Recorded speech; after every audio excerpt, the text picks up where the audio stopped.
Hi, everybody.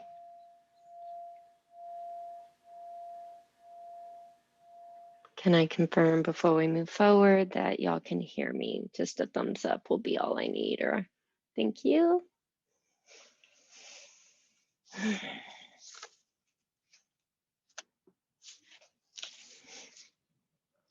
I'm excited for this evening's talk. It may extend into part 2 next week. I'm going to see how it plays out tonight and how far we get.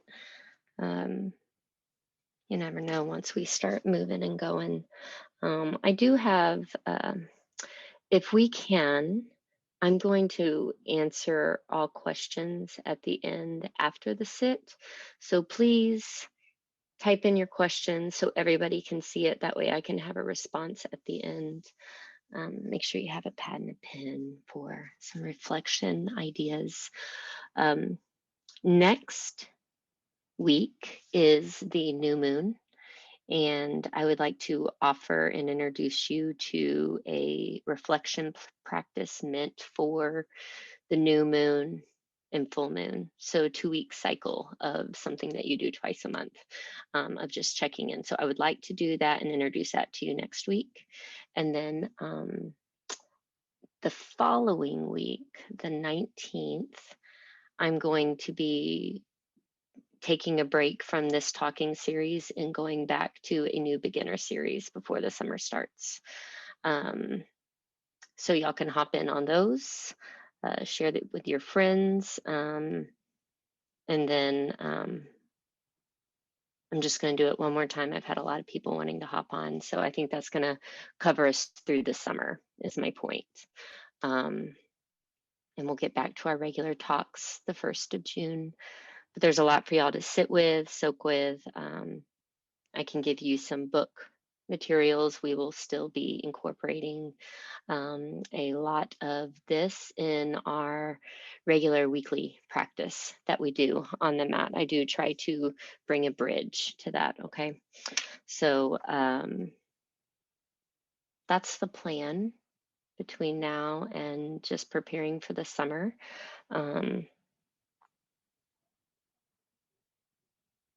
Yeah. How's everybody feeling tonight? Before we drop into our body, just kind of top of the head, maybe type in the chat box, maybe where you are in front of your computer right now, state, city, just so we can kind of ground with each other.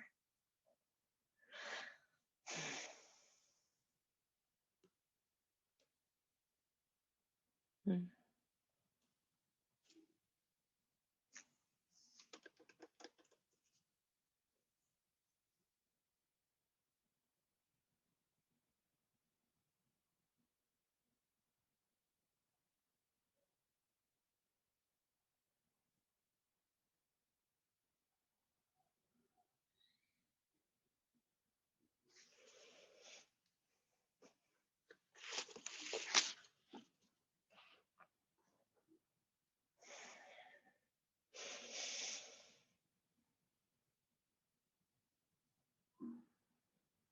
Okay, y'all can keep on typing in.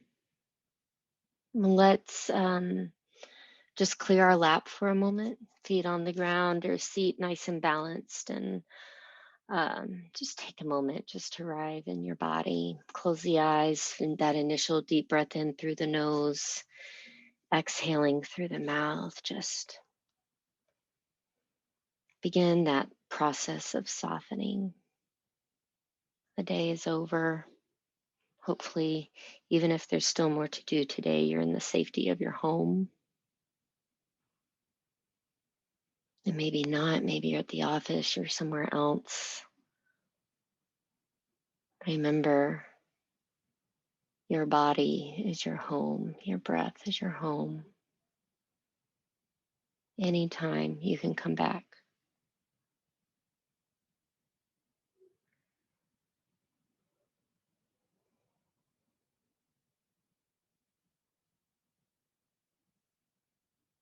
Noticing welcoming everything that's in the mind that you're feeling, thinking, experiencing. Let it all be welcome.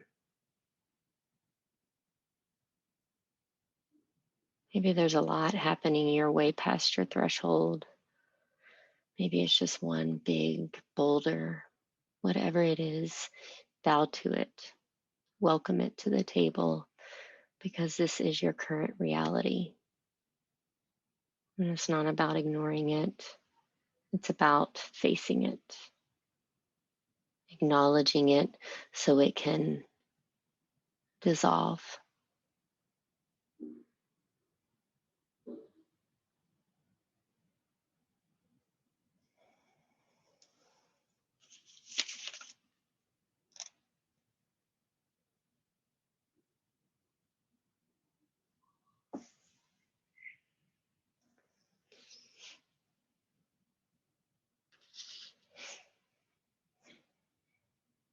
Checking this body out, dropping into it, knowing that you have a body.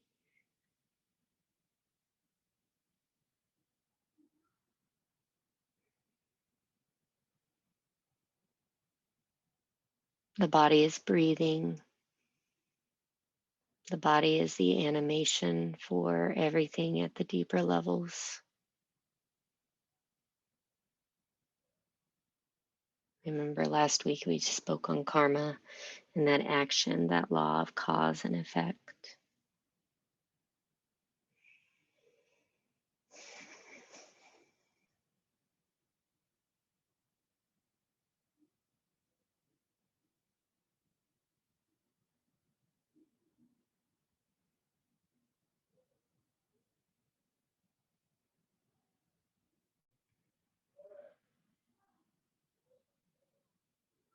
Noticing what is your mood towards the practice, towards these regular weekly sits that we've been having. We're going on 12 weeks now. Is there anticipation?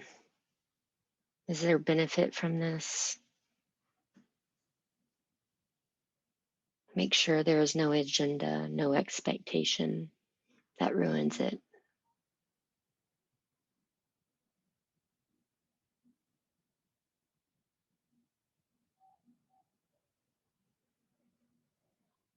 Feel your breath and let it be about 25% of your attention tonight. It's your anchor.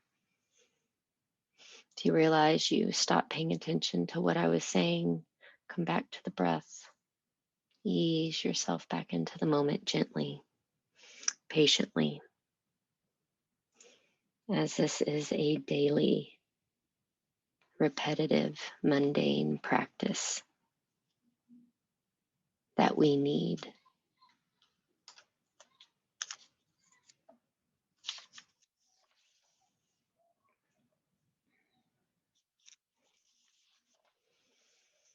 Take a deep breath in through the nose. And exhale out through the mouth. Open the eyes. You don't have to comment, but maybe check back in again. Notice how even just a few moments of stillness can shift things if we are just patient and stop without those waves taking over. Feeling the pause even after the pause. So last week we spoke on karma. So tonight I would like to speak on community. Because I feel a lot of people have good intentions. However, impact outcome sometimes doesn't hit exactly on point, right? And no one's perfect. We all are like that. And unfortunately, so many people are just waiting for people to mess up. And it's like one mistake. It's almost like as a society, we don't know how to move on past the mistake and continue loving and let it go, move on. We can still be at peace and one with each other, right? Everybody is, feathers are just really getting ruffled. And so I would like to shift gears in that. Last week we spoke on karma in the sense of um, not so much a blame game, but an opportunity to change the script in the moment. If you're practicing presence, if you are sitting with your current reality, maybe over time the current reality tends to be the same, and then you get tired of seeing that scenery and you've been stuck in something, and you start to see and get tired enough of it that you want the change. There has to be enough motivation for the change to start to happen. um, that's where that tricky statement is: only the individual can make the shift and change. They have to feel that calling, that urge to do something. No one can do it for them, for real shift and evolution to happen. I don't want to say change. Change is the wrong word. I would rather say growth, adjustment, recalibration, something more neutral. Um, so, with community, and the reason why I want to bring it up tonight is the karma is all about our actions and what our decisions are each day, and slowing things down enough to decide, where is this decision going to take me? Do I really want to go there? Right. When we meditate, majority of us, we come because we're looking for something that the world has not been able to provide for us, a certain level of peace that we still just cannot reach. There's something, there's a longing. I don't know what else to say. I'm trying to keep it as broad and as open as possible because each of us have a different something, um, on why we came to the practice and why we're open to it. Um, and so much of it, and I say it in the yoga practice towards the end, um, it's our practice is how we show up for each other. Our practice is how we interact with one another. And each teacher, especially when it comes to meditation, you get teachers from all different sorts of backgrounds as far as beliefs, things like that. Um, to put it broadly, I do believe that we are part of a bigger plan. I believe there is something, someone, I believe there's a lot of intention and we all play a part. And I believe we feel that energy through our relationships with each other, how we interact with each other, right? That's the whole idea of being spiritual. The spirituality is we're all one, we're all connected at that deep, deep level of the soul level, right? And so, really, for the last 13 years, I have been, and I really wanted to touch on this before we get too far into this, because I find myself by the end of the year just offering this live stream and not actual yoga classes anymore. I don't feel that's the wisest use of my time when interacting with y'all. I'd rather us speak on this more soul level, um, because I stated I have a big bit of sadness right now, and I'm not against sharing that stuff in this realm of meditation because we connect through our vulnerability with each other. And vulnerability is very raw, honest experiences, and each of us express it in a different way. Um, I have a trait called um, I'm a highly sensitive person, HSP. You can look that up. It's in the more neuroscience realm. That's a new term that's coming out there in the last couple of years. Highly sensitive person. About 20% of the population has this trait where we just experience everything at a much higher frequency, sensations, feelings, emotions, thoughts, all of it. That can be good and bad. Good in the sense of when we do get injured and we do feel all of that, and our sensitivity is at its heightened. We also have the ability to heal just as powerfully because we are just as sensitive to the tools with that. So each of us express ourselves and what's going on in a different way based on our moods, based on the landscape of our mind and the climate will dictate our motivations, our intentions throughout each of our day, which will ultimately set our natural karma in motion. And how we interact with each other is extremely important. And it's not as simple. I feel it really should be more unpacked deeper than the golden rule: treat everybody the way you'd want to be treated. Um, if we can get into it enough tonight, I would like to discuss the 7 qualities of a true friend. If we don't get to it, we will hit on it next week. But my big thing tonight is, as we step forward into this new realm, as I go back to school and study psychology and move into my master's and PhD doing this type of work, I really, in my heart as a teacher, want to be able to lay this foundation tonight of, I don't mind being raw and honest, because I know many people don't share that, and there will still be may ways we can relate without others having to share. I don't mind being an open book. That's something that's very natural to me. Um, but I also want to show y'all that I'm practicing what I preach, and it's very important to me that no one has the concept of I'm a yogi or a meditator and I have my shit together. Just because I meditate doesn't mean life is wonderful. The current is life is shit, and the practice is finding the poetry and finding the art and healing. And the only way we feel that and truly receive and being willing to give back is through that vulnerability and through connecting with each other, not through our dogs, not through books. Through books, we're connecting with someone, we're connecting with an author. Okay, you can't avoid it. um, and we're actually a species that are, it's meant to thrive. I mean, life is a team effort. And so with that, um, it's important to me that as much as we congregate here, and it's so great to have a home base to touch in with, um, even through the screen, but I'm hoping everything tonight moving forward and even past, it's all meant to be encouragement through trial and error in my own experience. Um, I still understand I'm a younger bird. I'll be 37 this year. I don't see that as old. Um, it's a gift each year that I can continue to live as somebody who is clinically depressed.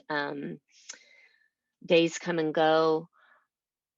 This type of work that I teach tonight has been crucial for my nervous system and keeping me safe. And these are tools I want to be able to share with y'all. So ultimately, your practice is just everyday life, how you interact with people. And I'll probably talk on this once or twice a year because I think it's a good reflection. Um, so, enough of the mushy gushy. Reflection time to start.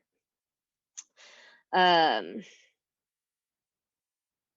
can you think back to your first sense of community? Place where you felt safe, fully accepted? Many, it may be your family. Some of us, it may have happened a little bit later. But can you even think back, even in elementary school, junior high, band, sports, skating, baton, whatever it is, cheerleading? Think back to when you first had a sense of belonging. You don't have to change anything about yourself. You could just be. And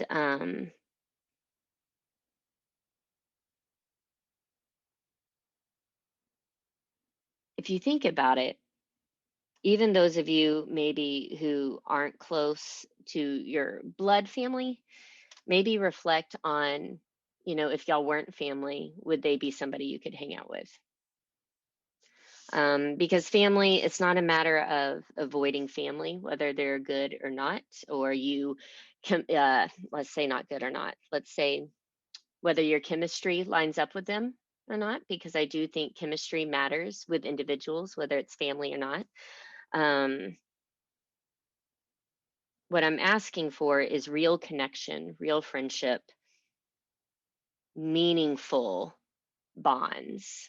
Some of us may still stay in touch with our elementary school friend that we used to ride around in the neighborhood on the bikes, build forts, all of those things. Maybe it's cousins. Um, And then maybe think into teenage, early 20s years.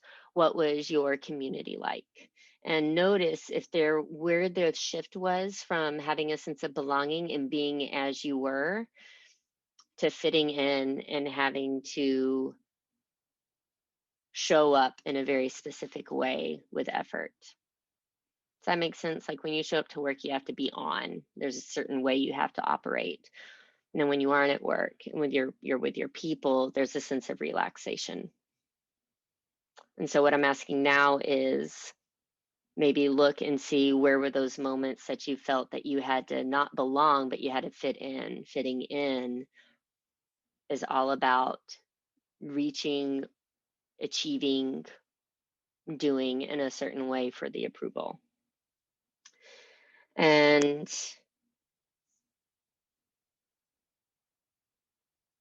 then notice where you are now.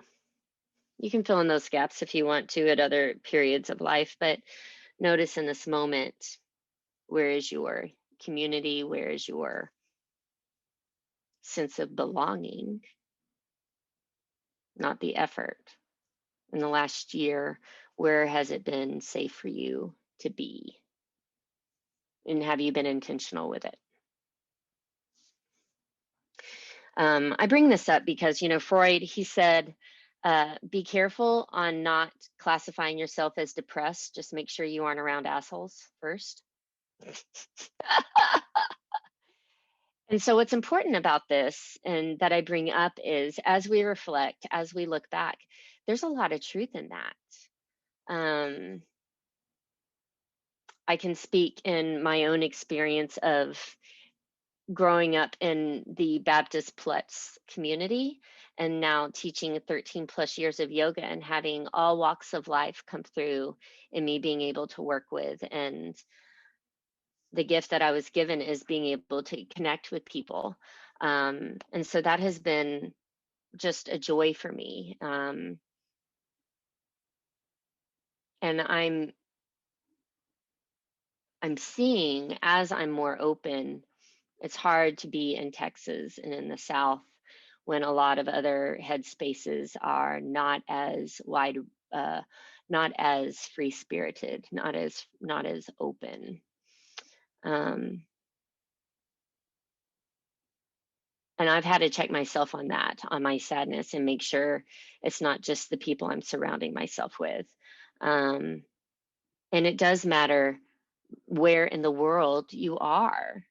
Um, if you've ever had the chance to go over to Europe and being around that environment just in the last 10 years, it's been pretty, it's even my daughter at 6 years old when we went over to France, the first day in Paris, when we landed at the end of the day, she's like, Mom, the energy is just different here. At 6 years old. And it's like, I almost feel that's the childlikeness that we should try to experience is that much presence that you can feel it all and not be so distracted with past things or plans to do other things on the trip. She was right here and now. That's why so many kiddos, the first 6, 7 years, they don't have a ton of memory. They're so in the moment, they don't attach themselves to all the stuff. It happens and they move on. And how freeing that can be. And it's like the older we get, the more grudgy we can become if we aren't careful on maintaining those animals up there, right? Um, right, and they're just so in the moment and they don't attach themselves, they experience it and move on. And with that, going back to community, I want you to reflect real quick. Do you take refuge in your friends? Do you have people that you find safety in, an opportunity to not think about other things? Maybe just a safe space again where you can just be and you aren't having to do. Um, we all have those acquaintances that we have to do and show up for in a very specific way. Um, I'm sure a lot more people that I interact with wish I had more of a filter. Um, What the reason why I bring all of this up is my first sense of community was in the yoga world. My family, it's a funny thing. Y'all know I love feet.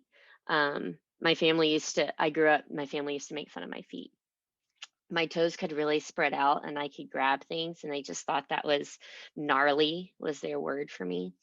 And when I went to my first big city yoga class in Houston and I was 17, I skipped school that day and I just got out of town. Um, he actually said my feet were poetic, and he says I have really good yogi feet. And that was my one of my first senses of true belonging. I was somebody in junior high. I lied and said I was a Longhorn fan to get girls to like me at the private school I was forced to go to because they were all Longhorn fans, and I don't really care.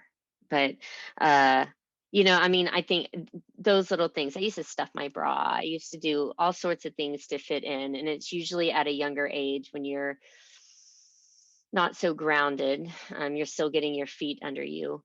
But it's important as we develop and grow that we become more intentional on who we pour out to, how we pour out, and who we have in our realm. Because I want you to consider, do you treat your relationships as part of your practice? Not just how you do things, your decisions on life goals, all of these things on being productive, but do you treat relationships like part of your practice and how you interact with people? Um, because our friendships should be part of the spiritual path. That's how we practice all of these things. Um, Participating in community. Um, there's so much importance in being a friend to people and being friendly, unconditional friendliness. Y'all know I've brought that up before. I don't say unconditional love. That's a different realm. That's not my area. Um, but we can go crumbs and do just enough, the daily bread practice of unconditional friendliness towards ourselves and others. And the important thing here that I bring in as far as like your circle and who you interact with on a regular, you need people around you who are also practicing what you're practicing. Your friends, your teachers, your colleagues. Um, it's important you have some type of an alive relationship like that where even if it's just an individual, one person, it doesn't have to be a lot of people. This is a community. We are in a like-minded setting right now. um,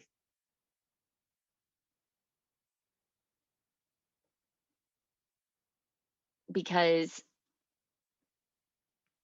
that's how you almost get better in your practice and refinement in how you interact with others and yourself. And as you do that, your decisions on your karma, your present karma, and what you do moving forward, all of that starts to align in a much more healthy manner. The baseline of it is on becoming a friend to people is practicing nonviolence, nonviolence towards yourself, nonviolence towards others. Nonviolence means not causing harm or pain in our actions, in our words, in our thoughts, in our emotions, just not causing harm any way, shape, or form towards ourselves or others. And if you can write that on a card, stick that on your mirror, and you look at that every day for 30 days, that will really change your perception of how you interact with others and yourself. And then that's where we loop around to that golden rule: treat others the way you want to be treated. Well, you're practicing treating yourself that way, you're practicing treating others that way. One of the big things about interacting and becoming that friend is it's called sympathetic joy, appreciating what someone is feeling.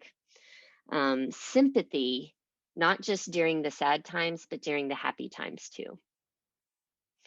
Um, Not just in sorrow. You can have sympathetic joy and just be excited for someone else who's achieving some things that they have been working for instead of letting that jealousy loop in.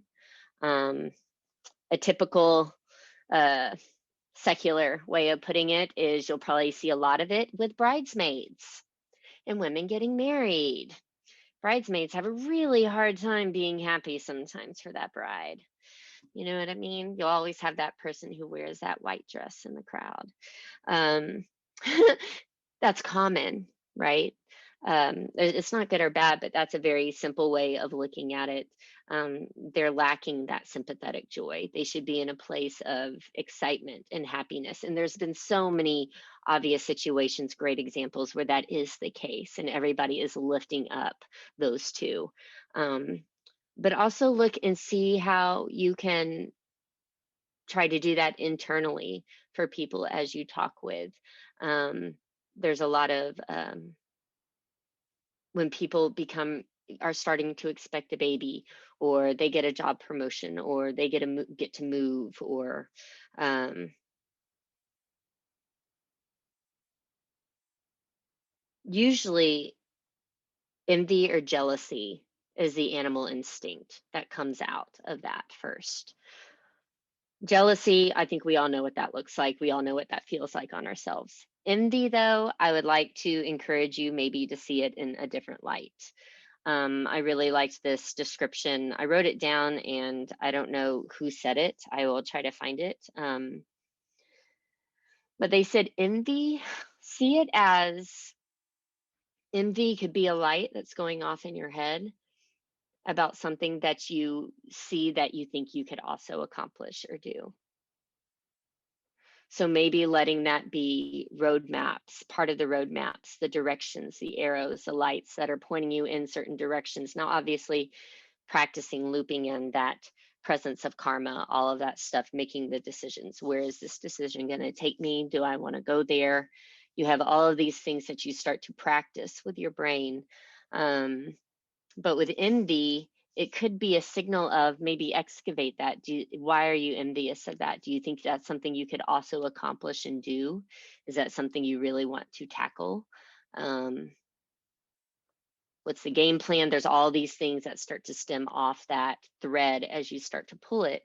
But don't see envy as, I'm starting to treat envy as using it as seeing possible opportunity, and seeing if the opportunity is there. If not, it's excavated, dug out, moving on, rooted out. Um, Envy and jealousy are normal, especially when you've had something that you've been working towards yourself. Um, Especially if you're just been working really, really hard, you haven't been able to catch a break. Um, I fully feel that in all the ways. Um, but that's where I said in the beginning, our practice is knowing the world is, for the most part, pretty crappy. And it's up to us individually how we can respond to the crap. And we can train ourselves and repattern ourselves to find the poetry, to find the joy, to find the smiles, the comfort in each other, and being vulnerable with each other and sharing our experiences, being around people who are like minded, who help us keep us accountable with our practice. Um,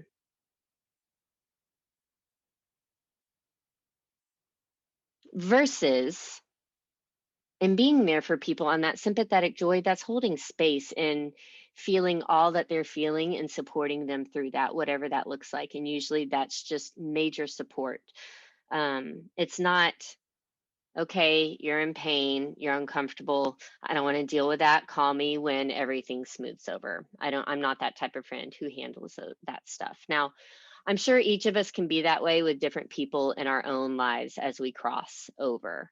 But even with the closer people, there are many who, even today, they don't want to talk about the uncomfortable stuff. It's really cushioned for them in some ways. They have that ability to not engage. And some of them are pretty raw these days and will be very upfront on that.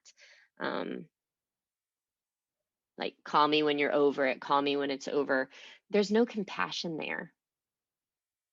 And part of community is having that compassion, practicing that unconditional friendliness, learning to become a friend to people, learning to become a friend to yourself. Um, and that's when we start to thrive and we start to live in more of these energetic channels up top, our emotions, the stuff that's really meant to lead our way, not from the animal instincts, not fear based.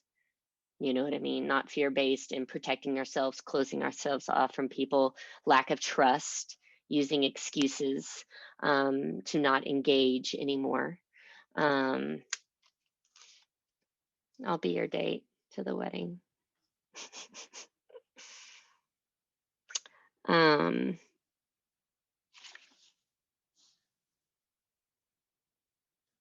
Connection is necessary in this human experience. Um,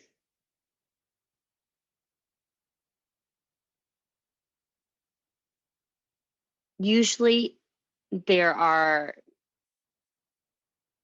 here's the theory. I don't know if I fully agree with it, but you have friends, your people are in kind of three broad categories.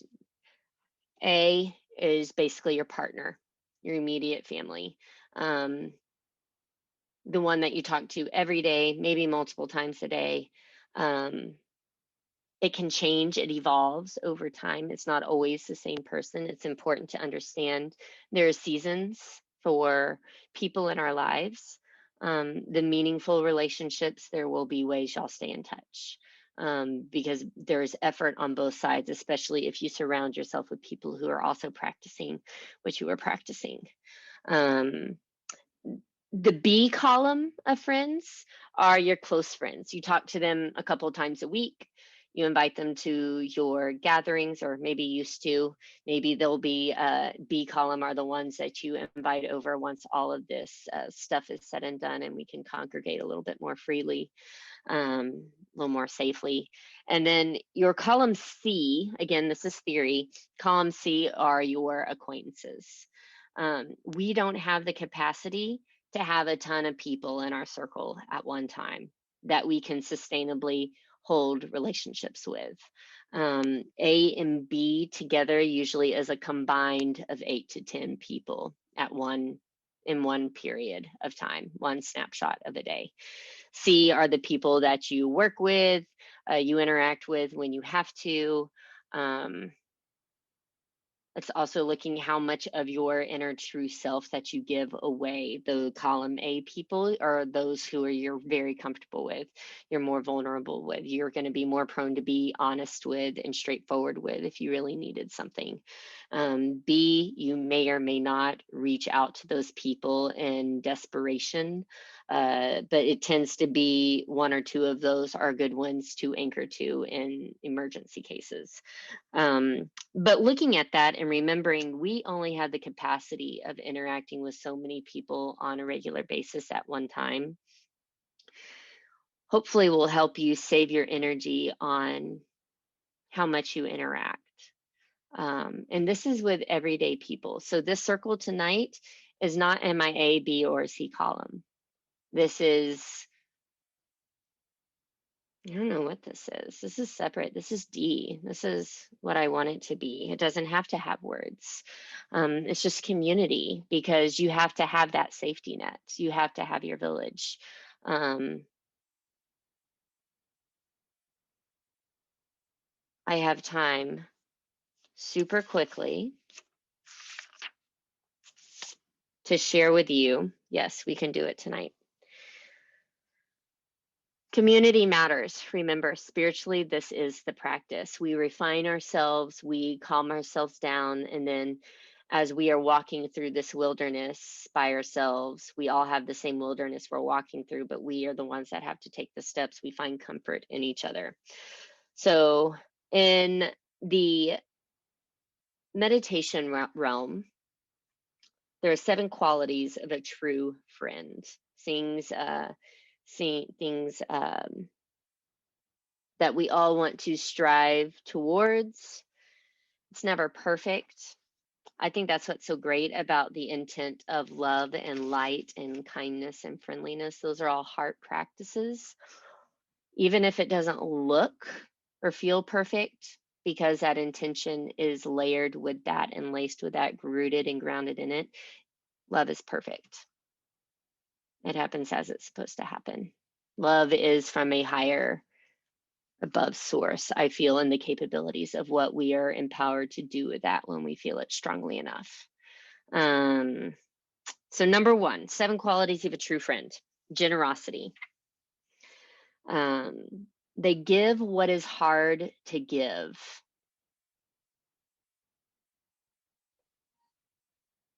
You don't give when it's easy for you to give. That's not the point.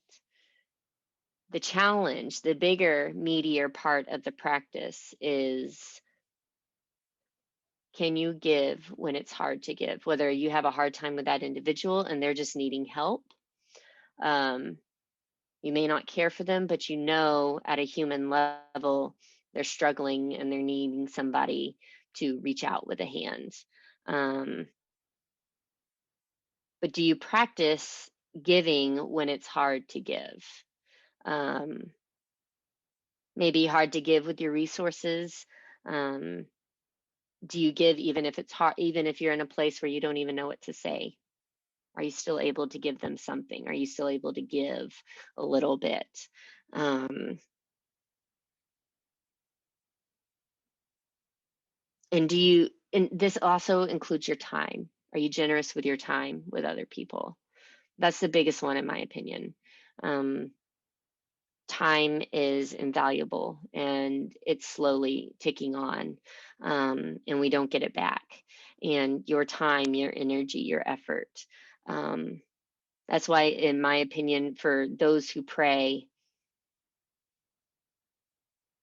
I practice prayer. That's a very much an intentional direction of energy towards myself, towards other people, and there's a deeper connection with that. Um, the rumor is, if you're having a hard time loving somebody, start praying for them. Uh, and are you surrounding yourself with people who are also making similar efforts in their generosity, in their time, in their resources? This is not meaning monetary cash value. Take that out of the equation. That's not what I'm talking about. Um, do you only give when it's convenient, or are you willing to go out of your way for others? That's another form of being generous.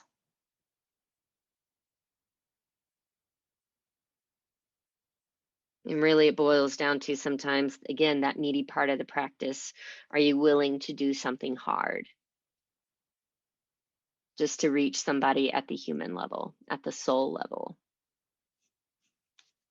Because forget the labels, forget what our beliefs are. It doesn't matter. As long as we connect to each other on the soul level, I feel we're doing what we're supposed to be doing. And you can only have community when you connect in that way. And that's why it's like when you look at the lineup of your friends list and your people, your circle, um, those rings can start to expand and get bigger, but there's always musical chairs with that. Number two, from generosity.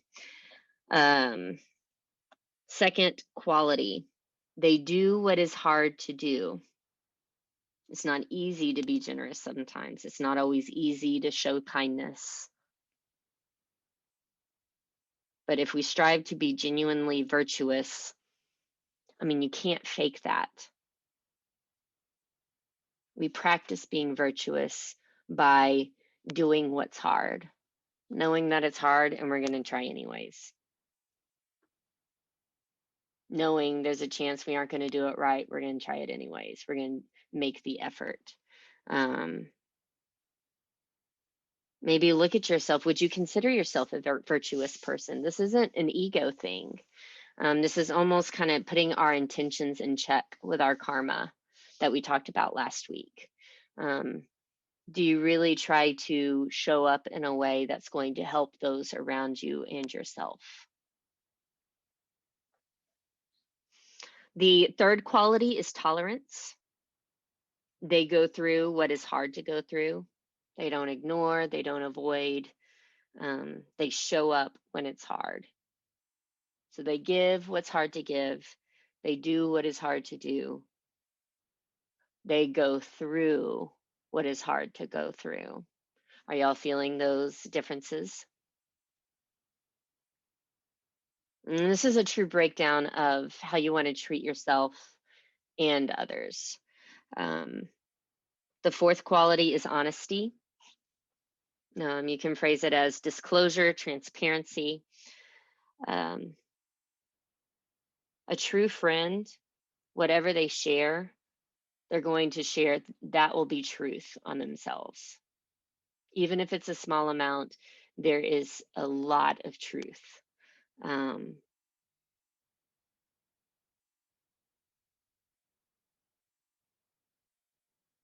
and when I say honesty, it's what they are saying to you. The fifth quality backs up right to that. They keep secrets. They honor the confidentiality between what y'all are saying to each other. And that's where that tag of gossip can come in. And gossip, it's harmful. And it's harmful in the sense of the ego and those who are corresponding in that type of energy. Their ego is behind it. The words they are saying, it is not practicing non harming. Um, so, fourth quality, honest, as themselves, showing up. There's no fakeness to them. They are as they are, as best as they can be. Okay. Because there are some people who still are afraid that they're too much or they aren't completely ready to be fully forthcoming. They come out slowly at a time. Coming out of their shell is another way of phrasing it. Number five, they keep secrets. They're trustworthy, especially when it matters. Keep everything to yourself. Do not, and at the same time, if you know someone's in danger, you need to speak up. Usually I say that when I'm speaking with anybody who's dealing with addiction. Um, they don't want to get a friend in trouble, but they know they're going down the slippery slope again. That's a time when you need to come forth and get some help and save that person. Um, those are the wrong secrets to keep. I know that's an extreme variation, but just trying to make it as clear as possible. Um, Number six, when misfortune strikes, you don't leave their side, you show up for them. That's the sixth quality of being a true friend. When misfortune strikes, don't disappear, don't abandon somebody just because it's uncomfortable. That loops are back around to quality one, two, and three. They give what is hard to give, they do what is hard to do, they go through what is hard to go through. Because I guarantee you, even when it's hard for the person to give and to show up like that for the person who's going through the misfortune, the person carrying the weight of the misfortune is in a much deeper, harder place. And you are sometimes that life raft. Not to put pressure, but we do need each other, and especially the voices in our head. Shame will start to creep in on those situations when we're in deep desperation, and really we just need that grace, that mercy, that kindness, right? So that loops it all back in. Last quality, and then we're sitting. When you struggle, they don't judge you for the struggle. They care about your struggle, and this is called compassion.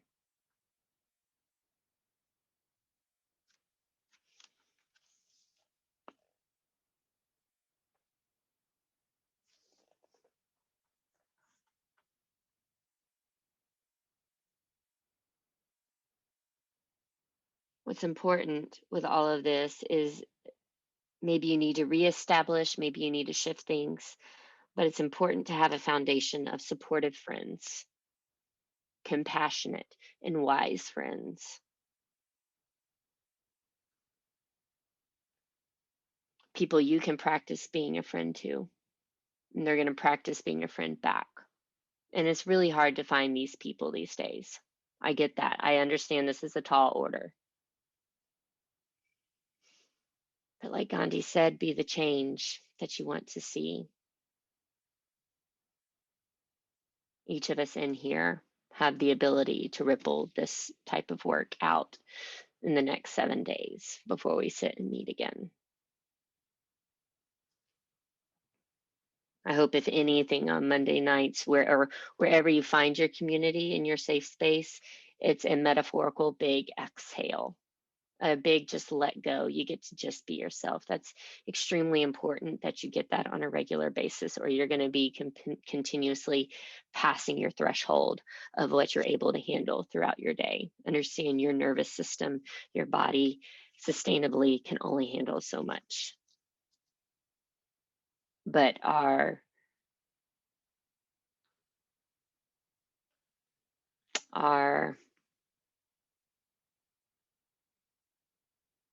vitality, that sense of thriving, not just surviving, but really blooming, that really does dictate those who are in your circle. Um,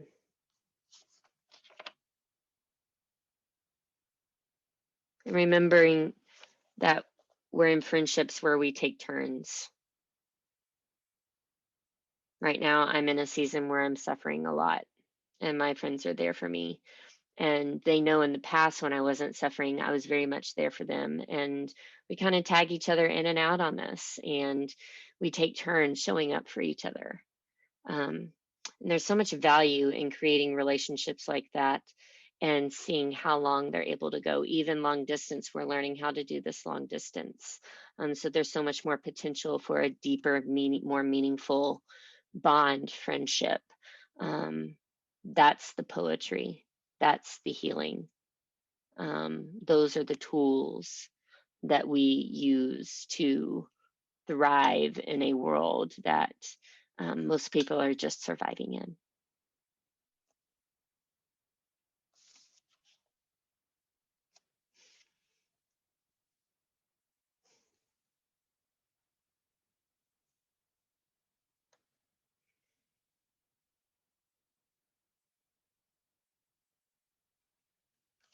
And even when friendships die, it's important that when breaking up with the friend, many people just leave it frayed and it's not addressed, but make amends for your part as the friendship ends, just to be able to put some much needed closure and cap on all of those things so you can move on. And that type of karma, that type of energy isn't coming forward with you.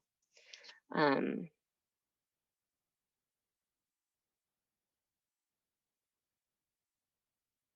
okay. So community is good. And I know we haven't really had in the flesh a lot of that in the last year, but um, I really believe that's going to not just help us thrive moving forward, us individually, but also our little communities, our homes, remembering that your energy expands 15 feet in diameter. So there is a lot of good to be done there. Um, and practicing that place of not harming yourself or others through actions, through words, through thoughts, through emotions. Um, that karma really starts to spin in a positive way for you. And that is a way that you're able to change the landscape and the environment in which your spirit, your soul is just experiencing life. So I feel that was important to touch on tonight. Any questions?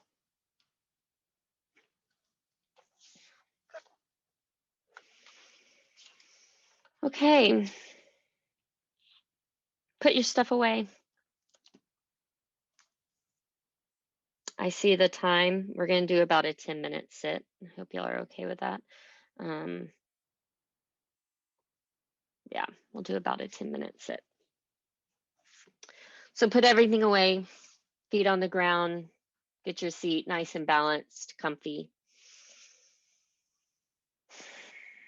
Maybe take a few moments, no matter where you are, just kind of move that torso around, um, loosen up, It was a longer talk tonight, longer discussion, meatier, very thick, but something for you to sit with, to contemplate, to play with in the coming days, weeks, months.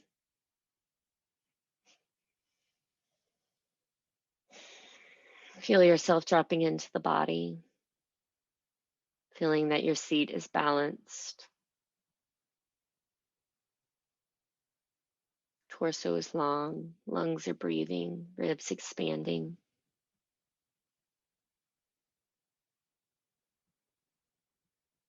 Arms relax, they aren't trying to do anything.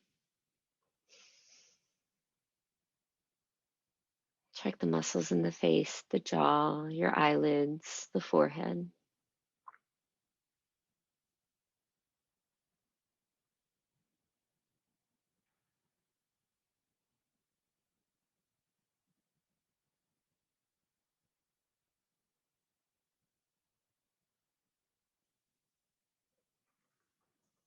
Checking out thoughts, feelings. How is it in there?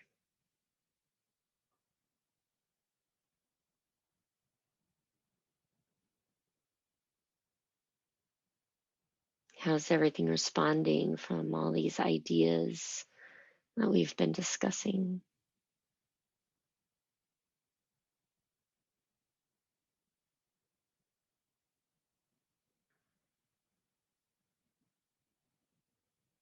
Resting in kind awareness,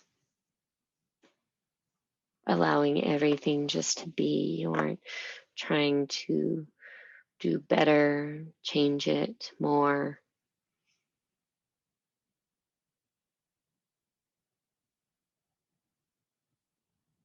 Seeing all that it is for what it is, without responding, without getting swept up in it.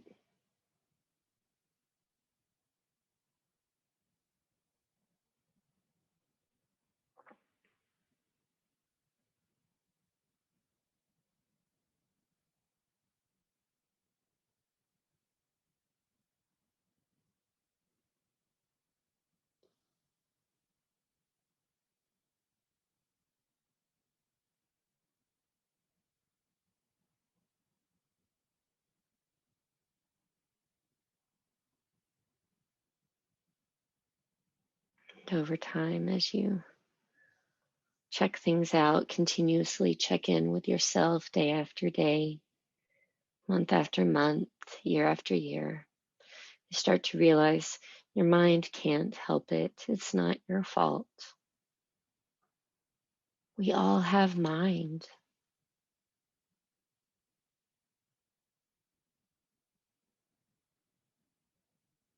And so, as we start to have patience with our own mind, we start to realize and wake up everyone around us also have their own mind that they're dealing with. Maybe they were given different tools. Maybe they weren't giving any tools to deal with mind. Can you find compassion in that? And through compassion, notice how that brings a more softer, gentler energy to the table.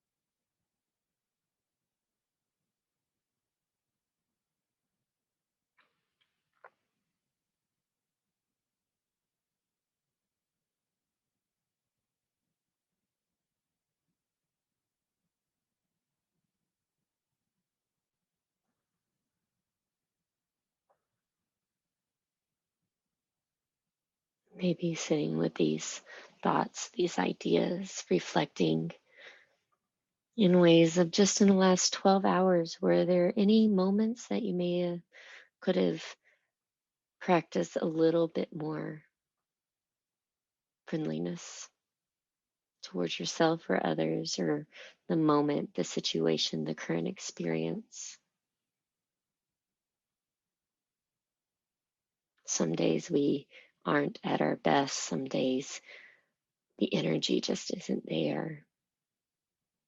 But as we sit and reflect, we're able to notice. So when it comes again, maybe we choose something different. And there you are practicing.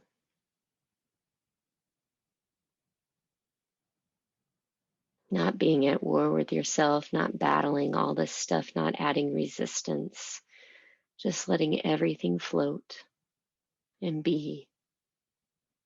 It's all okay. It all belongs.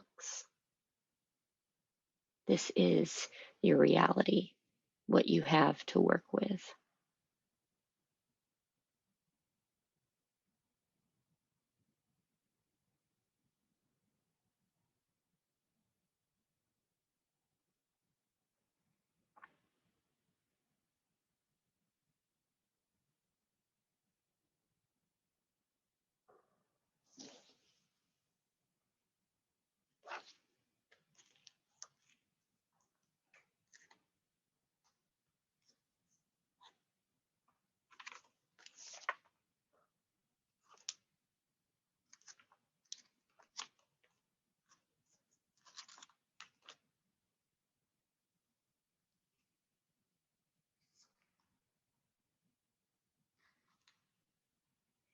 And remembering as you check in and notice how you take care of yourself, how you take care of others. The hope is that goodness comes back around to you. When it's someone else's turn to treat you that way, they do.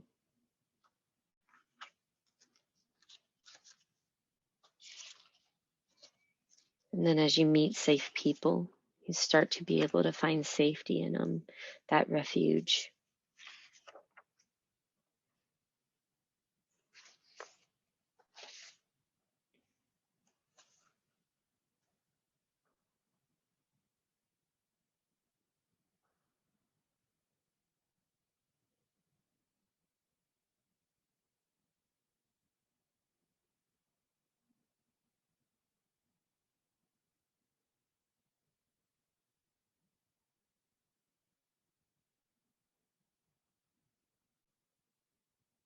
How we relate to each other is the entire practice. Spiritual friendship.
Braving the wilderness, putting yourself out there in the world to interact with people. It's scary, it's hard, but it's also the only path to liberation. Maya Angelou said, "You are only free when you realize you belong no place. You belong every place, no place at all.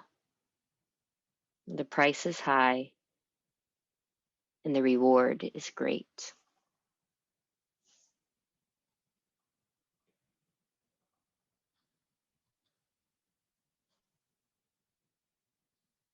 Takes a lot to understand. It's not one specific place. We belong everywhere, anywhere. which ultimately means no place, specific place at all.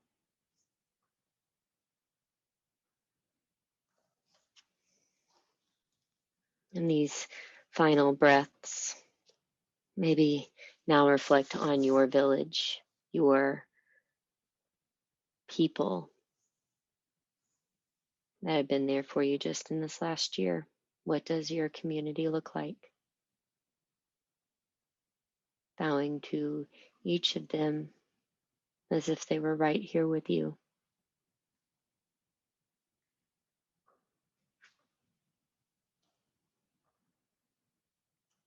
in an effort to show gratitude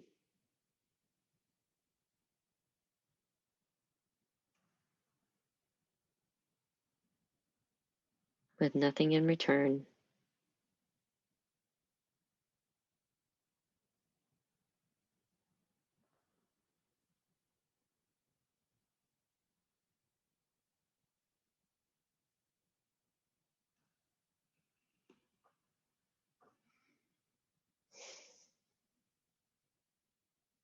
And with everything that our people have given us, there's no way that we can pay back what we've been given, but we can pay it forward. How can you pay it forward this week? Even when it's hard, what of yourself, what do you have that you're able to give to help another just for the sake of helping?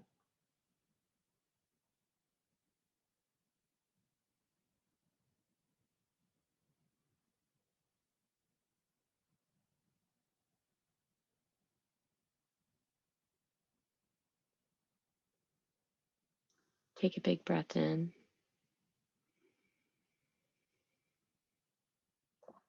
Exhale through the mouth. Open the eyes, nice and easy.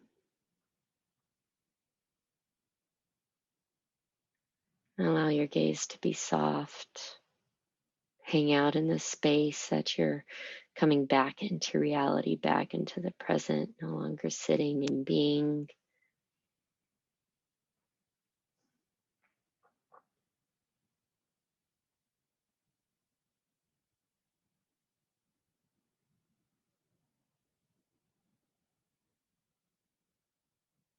How are you feeling now? You're welcome to share it. Type it in the chat box. You don't have to. Again, remember, you only share as much as you are comfortable and it feels right to share.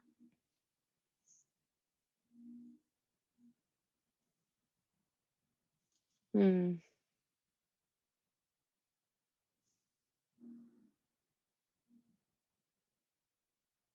Notice what you can do with this energy now. Ride it out, ride the wave out until it's time to go to bed. Don't re energize yourself, but whatever the energy is, you'll say inspired, all of these things. You only can be inspired when your head and mind are cleared. This is just one of many tools to do that. So go with that tonight. Go with that this week. See if you can breathe life into that in other ways. And just watch how it kind of circles back around to you. And even when it's just you feel like you can't catch a break, it's in these efforts. Ultimately, it will come back around to you. Trust that life is seasonal, cyclical, always. Right now, winter just turned into spring. Spring's going to be changing into summer with each day that passes. Summer changes to fall, fall to winter. Okay, any questions? Eager to learn everything. Isn't that amazing? And so, real quick before we get off, I understand the word liberation is not a common word to be used, and it's meant to be freeing, free the mind from the bondage, from the trappings, from the walls, from the boxes that we force ourselves into because of how we have to show up in the world. So, this is what the liberation is looking like. When you feel a little bit more freed up and you're like, holy crap, it's like I've been seeing in black and white, and now I see all these colors and all these different shades of colors. and everything starts to open up, you're starting to feel the natural progression of what awareness does for you when you just sit your ass down and shut up for 30 minutes a day. It's really, I swear to you, that's what God says to me daily. Sit your ass down, Charlotte. Just stop. And when you're able to do that and you have these tools to learn to work with what happens when you do physically still the mind, you do reach into these bigger places where there's inspiration, where there's more things to learn, and you realize this is a lifetime's worth of work. It's not just going to happen. Over time, you may wake up, oh, that fit into place. That's nice. Continuing on. Um, so I hope that's an encouragement, because it's not like you can learn everything. That's what's exciting. And that's kind of in a place where even if you struggle with your dark place like me, that gives you hope for wanting to continue on, to keep on learning the mystery, the poetry. There's more to learn. It's not always going to be like this. It may get shittier, or it may get really prettier. The more you pay attention, you start to find in the poetry that there's beauty in it. And that's the whole point. And then teaching each other how to see that beauty, right? Yeah, good. Okay, well, we covered everything. We did go a little longer tonight. I apologize. Thank you for staying with me. Next week, we're going to go over a reflection practice. Like I said, new moon and full moon, new stuff that y'all can weave in every 2 weeks, which will be fun, wonderful, great. If y'all need anything, y'all email me, and I'll see y'all later this week in one of the classes.